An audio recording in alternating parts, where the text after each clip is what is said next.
రాజ్యసభ ఎన్నికలకు స్కెడ్యూల్ విడుదల కావడంతో కాంగ్రెస్ నేతల్లో ఆశలు రేకెత్తాయి. ఎంపీ పదవులు దక్కించుకోవడానికి ప్రయత్నాలు ప్రారంభించారు.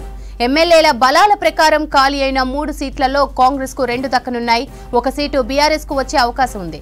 అయితే కాంగ్రెస్ 3 సీట్లకు అభ్యర్థులను నిలబెట్టనుందా అనే అనుమానాలు వ్యక్తమవుతున్నాయి. బీఆర్ఎస్ ఎమ్మెల్యేలతో మంతనాలు దీనికోసమేనా అన్న ప్రశ్నలు వస్తున్నాయి. మరోవైపు ఏఐసీసీ పెద్దలు రాష్ట్రం నుండే వేరే రాష్ట్ర నేతకు ఛాన్స్ ఇవ్వనున్నారని ప్రచారం జరుగుతోంది. దీనిపై మరింత సమాచారం రాజు అందిస్తారు. రాజు, రాజ్యసభ ఎన్నికల్లో కాంగ్రెస్ వ్యూహం ఏంటి? రాజ్యసభ స్థానాలకు సంబంధించిన షెడ్యూల్ రిలీజ్ అయింది. అయితే నిన్నటి మొన్నటి వరకు కాంగ్రెస్ పార్టీలో ఎమ్మెల్సీ ఎన్నికలపైననో లేకపోతే ఇతర పదవులపైన ఆశలు పెట్టుకున్న నేతలు ఒకేసారి యూటర్న్ తీసుకున్నారు. ఇక రాజ్యసభ సంబంధించిన షెడ్యూల్ రిలీజ్ అయింది కాబట్టి ఆ సీట్లను దక్కించుకునే ప్రయత్నంలో ఆలోచన చేస్తున్న పరిస్థితి కనబడుతుంది. ఎందుకంటే ఈ నెల మొన్నటి వరకు స్థానిక ఎమ్మెల్యేల కోటలో ఎమ్మెల్సీగా బరిలో ఉన్న వాళ్లకు అవకాశాలు రాలేదు. అయితే అదే సడన్గా ఇప్పుడు రాజ్యసభకు సంబంధించిన షెడ్యూల్ విడుదల కావడంతో ఈ ఢిల్లీ ఈ స్థాయిలో లాబింగ్ చేయాలని అయితే ఆలోచన చేస్తున్న పరిస్థితిని కాబట్టి తెలంగాణకు సంబంధించి 3 రాజ్యసభ ఖాళీలు ఏర్పడ్డాయి. ఆ 3 రాజ్యసభ ఖాళీలలో కాంగ్రెస్ పార్టీకి ఎమ్మెల్యేల సంఖ్యాబలాన్ని లెక్క వేసుకుంటే 2 రాజ్యసభ సీట్లు వచ్చే అవకాశం ఉంది. బీఆర్ఎస్ పార్టీకి 1 రాజ్యసభ సీటు వచ్చే అవకాశం అయితే కనబడుతుంది. దానికి సంబంధించి నోటిఫికేషన్ ఫిబ్రవరి 8వ తారీఖున నోటిఫికేషన్ రాబోతుంది. అదే రోజు నుంచి వెళ్ళి నామినేషన్లు స్వీకరించనున్నది. 15వ తారీఖు వరకు నామినేషన్ గడువు ఉంది. 27వ తారీఖున ఫిబ్రవరి 27వ తారీఖున పోలింగ్ జరగనుంది. అయితే అదే రోజు సాయంత్రం 5 గంటలకు ఫలితాలు వెలువడనున్నాయి. అయితే కాంగ్రెస్ పార్టీలో ఇవాళ షెడ్యూల్ విడుదలైనప్పటి నుంచి కాంగ్రెస్ పార్టీలో ఒక చర్చ అయితే కొనసాగుతుంది. రాజ్యసభ స్థానాలు 3లలో 2 కాంగ్రెస్ పార్టీకి ఈజీగా దక్కే అవకాశం ఉంటుంది కాబట్టి ఎవరు రాజ్యసభను దక్కించుకునే అవకాశం ఉంటుంది అనేది అయితే కాంగ్రెస్ పార్టీలో పెద్ద ఎత్తున చర్చ జరుగుతుంది. ఇప్పటికే కొంతమంది సీనియర్ నాయకులను రాజ్యసభకు పంపాలని అయితే కాంగ్రెస్ పార్టీలో ఒక టాక్ వినబడుతుంది. సీనియర్ నాయకులు మాజీ మంత్రి చిన్నారెడ్డి కావచ్చు, అదేవిధంగా మాజీ మంత్రి జానారెడ్డి కావచ్చు, అదేవిధంగా మాజీ కేంద్ర మంత్రి బలరాం నాయక్ పేరు కూడా రాజ్యసభకు పంపే ఆలోచన ఉంది. అదేవిధంగా మాజీ కేంద్ర మంత్రి రేణుకా చౌదరి కూడా రాజ్యసభకు పంపే అవకాశం అయితే కనబడుతుంది.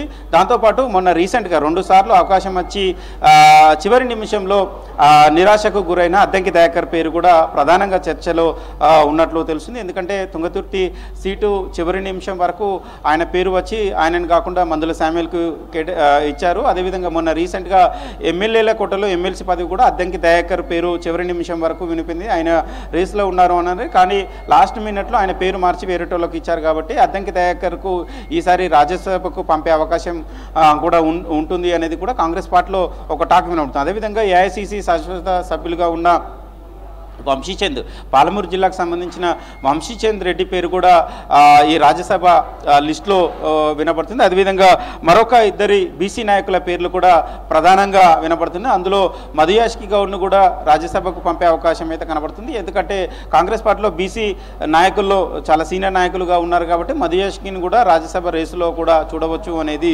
కనబడుతుంది. అయితే కాంగ్రెస్ పార్టీలో ఇప్పటివరకు 2 సీట్లు పక్కా దక్కే అవకాశం అయితే చెప్పవచ్చు. కానీ కొన్ని ఈక్వేషన్స్ చూసుకున్నట్లయితే 3వ సీటుపై కూడా ఆశలు చిగురుస్తున్నాయి. ఎందుకంటే రీసెంట్గా ఈ మధ్యకాలంలో ఉమ్మడి మెదక్ జిల్లాకు సంబంధించిన బీఆర్ఎస్ ఎమ్మెల్యేలు సీఎం రేవంత్ రెడ్డితో భేటీ అయ్యారు, మంతనాలు జరిపారు. అదేవిధంగా నిన్న రాజేంద్రనగర్ సంబంధించిన ఎమ్మెల్యే ప్రకాష్ గౌడ్, బీఆర్ఎస్ నేత ప్రకాష్ గౌడ్ కూడా ఆయనతోని భేటీ అయ్యారు. అంటే మరికొంతమంది ఎమ్మెల్యేలు, బీఆర్ఎస్ ఎమ్మెల్యేలు కూడా కాంగ్రెస్ అధిష్టానంతో కావచ్చు, అదేవిధంగా రాష్ట్ర నాయకత్వంతో కావచ్చు టచ్లో ఉన్నట్లు ఒక ఆరోపణలు కూడా వినపడుతున్నాయి.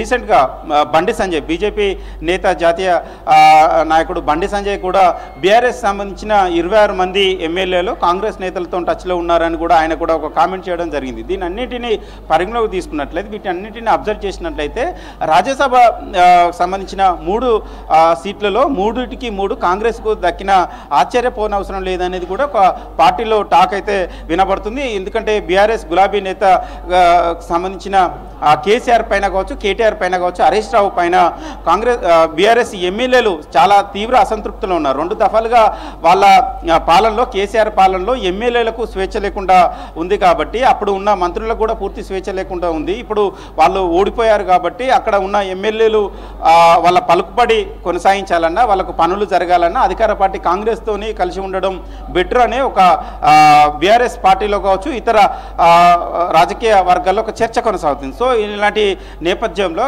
ఈజీగా క్రాస్ ఓటింగ్ జరిగే అవకాశం ఉంటుంది కాబట్టి కాంగ్రెస్ పార్టీకి 3 రాజ్యసభ సీట్లను దక్కిన ఆశ్చర్యపోనవసరం లేదనేది కూడా కాంగ్రెస్ నేతల్లో ఒక చర్చ అయితే కొనసాగుతుంది. సో మొత్తానికి చూడాల్సి ఉంది. అయితే ఇక్కడి నుంచి కాంగ్రెస్ పార్టీలో రాజ్యసభ సీట్లను ఎవరెవరికి కేటాయిస్తారనేది కూడా ఒక చర్చ కొనసాగుతుంది. తెలంగాణ ప్రాంతానికి సంబంధించిన నేతలకే సులువుగా దక్కే 2 సీట్లలో 2 తెలంగాణ ప్రాంతానికి సంబంధించిన నేతలకే కేటాయిస్తారా, లేకపోతే ఒకటి ఇక్కడ కేటాయించి మరొక సీటు ఇతర రాష్ట్రాలకు సంబంధించిన నేతలకు ఎవరికైనా కేటాయిస్తారా అనేది కూడా చూడాల్సి ఉంటుంది. ఎందుకంటే దేశవ్యాప్తంగా కాంగ్రెస్ పార్టీకి సంబంధించిన సీనియర్ నాయకులను కూడా ఏదో రాష్ట్రం నుంచి వెళ్ళి అకామిడేట్ చేయాల్సి ఉంటుంది కాబట్టి తెలంగాణ నుంచి వెళ్ళి కూడా ఎవరికన్నా ఒకరికి జాతీయ స్థాయిలో ఒక నాయకునికి ఇక్కడ కేటాయించే అవకాశం ఉంది అనేది కూడా కాంగ్రెస్ పార్టీ నేతల్లో ఒక చర్చ ఉంది. సో మొత్తానికైతే ఇవాళ వచ్చిన షెడ్యూల్ రాజ్యసభ సీట్లకు సంబంధించిన షెడ్యూల్ వచ్చిన తర్వాత కాంగ్రెస్ పార్టీలో ఒక చర్చ అయితే కొనసాగింది. ఇప్పుడు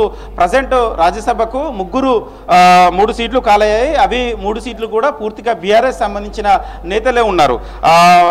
బీఆర్ఎస్ సంబంధించిన నేతల్లోనే వద్దిరాజు రవిచంద్ర, అదేవిధంగా లింగయ్య యాదవ్, బడుగుల లింగయ్య యాదవ్, జోగినపల్లి సంతోష్, ఈ 3 సీట్లు ఈ 3 కూడా బీఆర్ఎస్ సంబంధించిన నేతలే. ఇక ఇప్పుడు ఇవాళ వచ్చిన షెడ్యూల్ ప్రకారం చూసుకున్న తర్వాత కంపల్సరీ కాంగ్రెస్ పార్టీకి 2 సీట్లు, బీఆర్ఎస్కి 1 సీటు వచ్చే అవకాశం అయితే కనబడుతుంది. సో ఎలాంటి పరిణామాలు చేసుకుంటాయి, కాంగ్రెస్ పార్టీకే 2 సీట్లు దక్కుతాయా లేకపోతే గంపగుత్తగా 3 సీట్లు దక్కుతాయా అనేది కాంగ్రెస్ పార్టీలో ఒక చర్చ అయితే కొనసాగుతుంది.